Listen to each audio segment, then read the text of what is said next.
In the metals quadrant, a new high in the June copper futures contract. The rally resumes with 2 consecutive days of higher prices, resulting in a new 2024 high.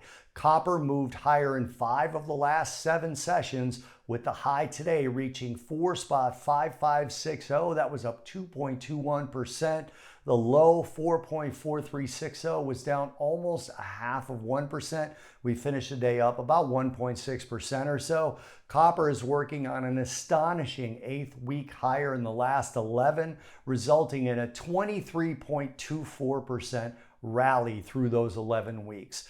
Copper's trends are really strong. Longer-term copper demand is driving a solid uptrend that's going to take a lot to derail in any serious way. First of all, copper correlates very strongly with the overall business cycle, and economic data in the US is still coming in strong for the most part. Even though GDP missed this morning, earlier this week, we had some pretty strong PMI figures, manufacturing specifically, moving back into expansion territory, and GDP was still positive.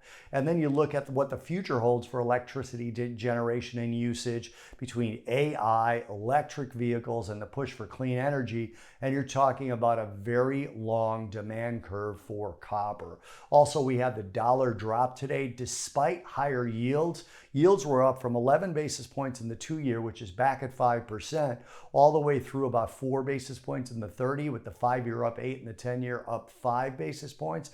But the dollar was down in the aggregate about 0.2% and falling 0.6% against the euro, 0.4% against the British pound, and 0.25% against the yen and the Canadian dollar. This is generally bullish for industrial metals. That seemed to be the case today as well.